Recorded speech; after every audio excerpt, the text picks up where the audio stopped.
సోమవారం నుంచి జరిగే పార్లమెంట్ సమావేశాల కోసం అధికార ప్రతిపక్షాలు సన్నద్ధమవుతున్నాయి. ఎన్డీఏ తాను ప్రతిష్టాత్మకంగా ఎంచుకున్న 2 బిల్లులతో పాటు మరో 1/2 డజను బిల్లులను ఈ సమావేశాల్లో ప్రవేశపెట్టనున్నాయి.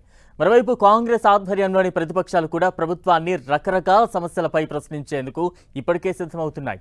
ఈ క్రమంలో ఎన్డీఏ డీలిమిటేషన్, విమెన్ రిజర్వేషన్ బిల్లును తిరిగి ప్రవేశపెట్టనుండగా చందా చోరీ, నీట్ పేపర్ లీకేజ్ అంశాలపై చర్చ చేపట్టాలంటూ కాంగ్రెస్ డిమాండ్ చేస్తోంది.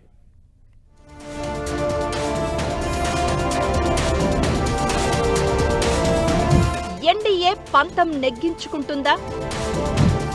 3 బిల్లులకు సభ ఒకేసారి గ్రీన్ సిగ్నల్ ఇవ్వనుందా? పార్లమెంటు వర్షాకాల సమావేశాలు సోమవారం నుంచి ప్రారంభం కానున్నాయి. ఈ నేపథ్యంలో ఎన్డీఏ ప్రతిష్టాత్మకంగా తీసుకున్న మహిళా రిజర్వేషన్ల బిల్లు, డీలిమిటేషన్తో పాటు కళంకిత నేతల బిల్లు కూడా పట్టాలెక్కించేందుకు డిసైడ్ అయింది.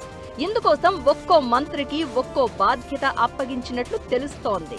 ఈ మేరకు శుక్రవారం ఎన్డీఏ కీలక సమావేశం జరిగింది.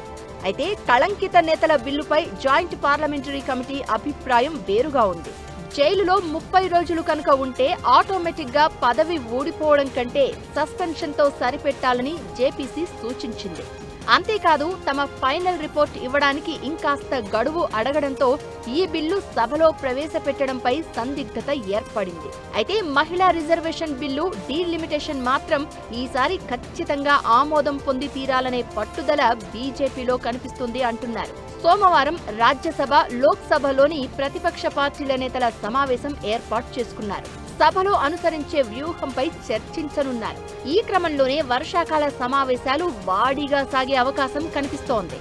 चंदा चोरी मुद्दा बहुत बड़ा मुद्दा है, नीट का मुद्दा है, विदेश नीति को लेकर मुद्दा है, मॉनसून जो कई राज्यों में ड्राउट कंडीशन जो देखने को हम लोग देख रहे हैं, बारिश की कमी की वजह से जो नुकसान किसानों पर, खेत मजदूरों पर हो रहा है, जो बोझ उनके ऊपर पड़ रहा है, तो उनको ये सब मुद्दे हैं, हम उठाएंगे.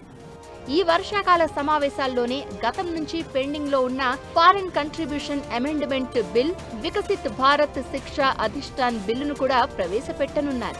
అలానే income tax amendment bill 2026, supreme court న్యాయమూర్తుల సంఖ్యని పెంచే బిల్లు, జనన మరణాల రిజిస్ట్రేషన్ సవరణ బిల్లు, జాతి గౌరవ రక్షణ సవరణ బిల్లు, ఎంఎస్ఎంఈ డెవలప్మెంట్ సవరణ బిల్లులు కూడా ఇదే సమావేశాల్లో కొత్తగా సభ ముందుకు రానున్నాయి.